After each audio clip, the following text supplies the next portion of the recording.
ഒരു സിനിമയുടെ സെക്കൻഡ് പാർട്ടിനായി ആളുകൾ വർഷങ്ങളോളം വെയിറ്റ് ചെയ്യുക. സെക്കൻഡ് പാർട്ട് റിലീസ് ചെയ്തതിന് ശേഷം രാഷ്ട്രീയപരമായി അത് വലിയൊരു വിവാദമുണ്ടാക്കുക. ഇതൊക്കെ നടക്കുന്നത് നമ്മുടെ മലയാളം ഫിലിം ഇൻഡസ്ട്രിയിലാണെങ്കിലോ? എങ്കിൽ ആ സിനിമയുടെയും അതിൻ്റെ ഡയറക്ടറിൻ്റെയും ഒരു റേഞ്ച് എന്തായിരിക്കുമെന്ന് നമുക്ക് ഊഹിക്കാം. ആ സിനിമയാണ് എമ്പുരാൻ.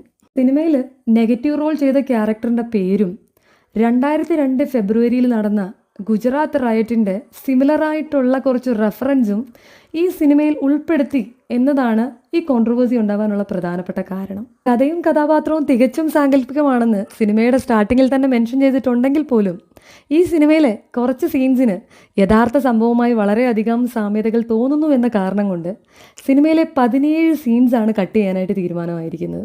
ഇതിൻ്റെ പേരിൽ ഈ മൂവിയിൽ ലീഡ് റോൾ ചെയ്ത വ്യക്തി പരസ്യമായി അപ്പോളജൈസ് ചെയ്തിരിക്കുകയാണ്. സത്യത്തിൽ എനിക്ക് മനസ്സിലാവാത്തത്, ഇന്ത്യയിൽ ആളുകളുടെ ആവിഷ്കാര സ്വാതന്ത്ര്യം നിഷേധിക്കപ്പെട്ടു തുടങ്ങിയിരിക്കുകയാണോ? ഇന്ത്യയിൽ രാഷ്ട്രീയ പാർട്ടികളെ ക്രിട്ടിസൈസ് ചെയ്യുന്നത് പുതിയ കാര്യമൊന്നുമല്ല. പക്ഷേ അതിൻ്റെ പേരിൽ ഒരു വ്യക്തിയുടെ അഭിപ്രായ സ്വാതന്ത്ര്യത്തെയും ആവിഷ്കാര സ്വാതന്ത്ര്യത്തെയും അടിച്ചമർത്താൻ ശ്രമിക്കുന്നത് ശരിയായിട്ടുള്ള കാര്യമാണോ? 2002 ഫെബ്രുവരിയിൽ ഗുജറാത്തിലെ ഗോദ്ര റെയിൽവേ സ്റ്റേഷനിൽ സബർമതി എക്സ്പ്രസ്സിന് തീപിടുത്തമുണ്ടാകുകയും അതുവഴി ഒരുപാട് പേര് മരണപ്പെടുകയും ചെയ്തു. അത് ഒരു ആസൂത്രിത കൊലപാതകമാണ് എന്ന് വരുത്തി തീർക്കുകയും അതിൻ്റെ പ്രതിഷേധം എന്നോണം ഹിന്ദു പരിഷത്തിൻ്റെ പാർട്ടായ ബജ്രംഗ് ദാൾ മെമ്പേഴ്സ് അതിൻ്റെ പേരിൽ 1000-ലധികം മുസ്ലിംസിനെ കൊന്നൊടുക്കുകയും സ്ത്രീകളെ ബലാത്സംഗം ചെയ്യുകയും ഒരുപാട് പീഡിപ്പിക്കുകയും ചെയ്തു. ഇതിൻ്റെ മുഖ്യ സൂത്രധാരനായ ബാബുഭായ് പട്ടേൽ എന്ന വ്യക്തിയെ പോലീസ് അറസ്റ്റ് ചെയ്യുകയും ജീവപര്യന്തം ശിക്ഷിക്കുകയും ചെയ്തു.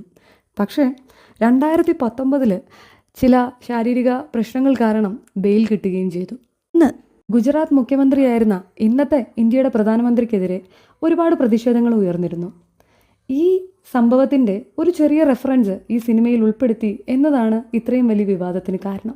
എന്തായാലും ഈ വിവാദങ്ങളൊക്കെ സിനിമയ്ക്ക് നല്ല രീതിയിൽ തന്നെ പ്രയോജനപ്പെട്ടിട്ടുണ്ട്. കാരണം 17 സീൻസ് കട്ട് ചെയ്യുന്നതിന് മുമ്പ് തന്നെ സിനിമ കാണാനുള്ള തിരക്കിലാണ് ആരാധകർ. ടിക്കറ്റ് പോലും കിട്ടുന്നില്ല എന്നാണ് കേൾക്കുന്നത്.